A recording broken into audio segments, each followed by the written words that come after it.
سوال میشه مولانا صاحب، رونالدو خیر میکنه، رونالدو یتیمو را نگاه میکنه، میسی نمی چی میکنه، فلان میکنه، او مسکوفیرن، خیری هم او قبول میشه. بله چقدر که شما خیر میکنیم، خداوند خیر برای خیرمون یک بلا را دور میکنه، برای خیرمون مریضی را دور میکنه، برای خیرمون اجر میتوان در آخرت.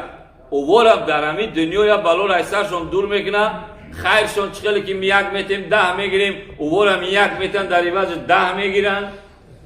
او هم در همین جا اجر پاداش میده. او هم تصادف دارن، اولیا دارن، او هم رنگ شما خیرای میکنن، بوگاتی قطعی میگرده رونالدو 350 های میکنن. همون صدقه هاشه که تا یگان دولن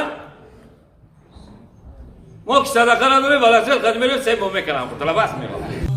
برادران گرامی، شما نوار دیدین که کدام شخصی به ملا باختری قبرپرست سوال میته که آیا صدقه و کار خیر رونالدو که یک بازیکن کافر بیدین است، آیا اعمال از این قابل قبول است، صدقهش قابل قبول است؟ همین ملا باختری قبرپرست در جواب از این فتوا میته که بله، میگه صدقه از تا چند برابر میشه مثل مسلمان ها، میگه قابل قبول الله متعال است، در حالی که در اسلام شروط قبولی اعمال و عبادات اسلام و ایمان است که یک شخص مسلمان باشه و با ایمان باشه.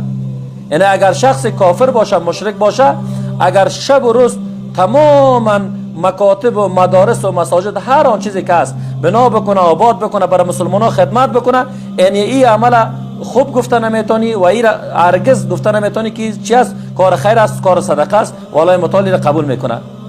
به خاطر محبت دنیا اینها، این ملاها تباه شدن و هزاران زن و مرد دیگر را هم به طرف جهنم دعوت میتن. وای بر حال کسایی که پیرو از این ملاهای شکم پرست هستند و عقیده خود را بجای از اینکه از قرآن و سنت بگیرن و میرن از این ملاهای دین فروش قبر پرست میگیرن، از این ملاهای ماتریدی میگیرن، از این ملاهایی که عقیدهشان در حقیقت ماتریدی است، به دروغ میگن ما حنفی هستیم. اینا در حقیقت قبر پرست هستند، مردم رو به طرف شرک و کفر دعوت میتن، مردم رو به طرف جهنم دعوت میتن. بر حذر باشید برادران و خواهران مسلمان.